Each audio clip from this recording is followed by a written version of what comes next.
Hey everyone, welcome back to another episode of Talking Stuff on Lettermen Row. This is your Sunday night recruiting nugget, or two, I guess, for the week of September the 22nd through the 29th. I guess the days don't really matter if we're being honest. What does matter is that Ohio State has offered another 2020 running back, and that is going to add some serious intrigue to the position in the next few months as recruiting winds towards the December signing period. The newest offer went out on Saturday morning, hours before Ohio State played Miami of Ohio, and it went out to Cincinnati's Miyan Williams, a three-star prospect at Winton Woods High School, who has been committed to Iowa State since July 4th. Now, here's the thing. I think that Mayan Williams is a player that would have been offered by Ohio State in the summer had he chosen to camp with the Buckeyes, but he did not. Because of that, Ohio State really didn't have much of a chance to evaluate him after his junior season, which you might think he doesn't need it after 2,800 yards rushing in his junior year. But when it comes to in-state players, Ohio State continues to be very, very diligent and continues to be extremely thorough when it comes to their evaluations. Now, what Ohio State saw out of Williams in his first few games as a senior was a player who has bulked up. He's now 5'10", about 210 pounds, but also has really added to his speed, and that is reflected on his senior tape. And that's one of the reasons why Ohio State has decided to go ahead and offer this Iowa State commitment.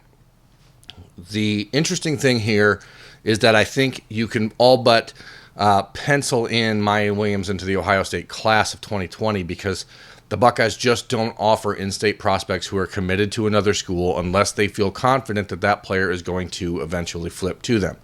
That does not mean it happens overnight. It does not mean it happens in the next week or two, but I do think that eventually Mayan Williams becomes one of the running backs in this class of 2020 for the Buckeyes, and that means the Buckeyes will have to make a decision as to how many they really want to take in this class.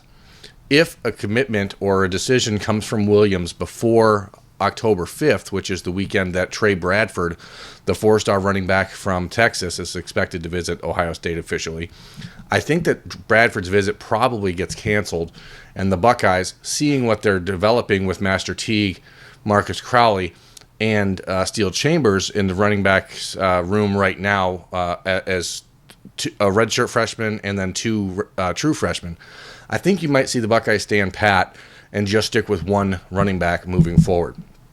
We'll see how that plays out. Who knows? You know, every week now we've been talking about different running backs and different guys that are worth paying attention to at the position.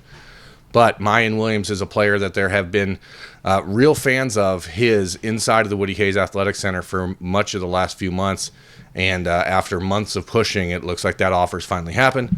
And that's where we are now. So look for Mayan Williams to end up in the Ohio State commitment column sometime soon. He did not visit for the Miami game, so that's another interesting layer to it, I guess. They went out of their way to talk to him that morning, even though he wasn't on campus. So keep that in mind as we move forward in the next few weeks. Outside of Mayan Williams, the only other real intriguing thing that happened this weekend was the official visit of Ryan Watts from Little Elm, Texas. Little Elm, Texas, four-star cornerback who's committed to Oklahoma.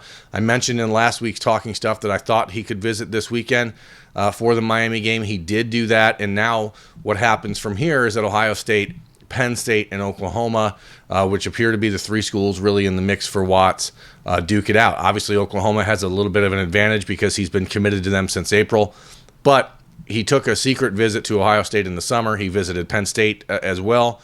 So it's clear that he has some affinity and some affection for those two schools, but exactly what his intention is remains unclear. He hung out all weekend with Paris Johnson, Mookie Cooper, and a few other Ohio State commitments, and from what I understand from talking to people around the program, he seemed pretty at home and comfortable in Columbus, but that doesn't mean much. What does mean much is that he's already taken his official visit to Oklahoma, which he did in April.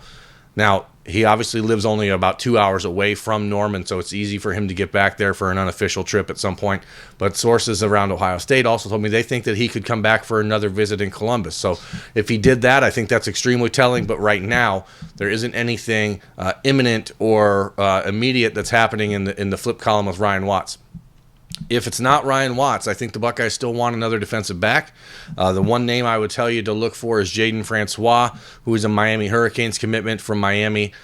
He's a player that has expressed a lot of interest to the Ohio State staff. that he's interested in being a Buckeye, and he visited in the summer. The Buckeyes have offered, but he's not been the priority when there's other guys like Elias Ricks, the 5-star commitment from LSU, and Ryan Watts on their board. So those are the 3 names I think that are still really worth watching at the defensive back position. And once Ohio State can figure out running back and defensive back, then there's really only 2 other spots they're looking for in the rest of this 2020 class. That's another quarterback. We've talked about that over and over. Jack Miller did not play against Saguaro High School in Phoenix this past weekend as his injury status remains unclear. Who knows when he's going to be back, but I think the Buckeyes are obviously aware that they need to go out and find a second quarterback in this class. And beyond that, they need to add another defensive lineman or 2. And we'll start working on finding more of those names as we move towards October. One of the defensive ends who they're interested in is Tyler Barron from Tennessee. He's going to be visiting officially the weekend of October 5th before making a decision at the end of October. So that's certainly one name to know.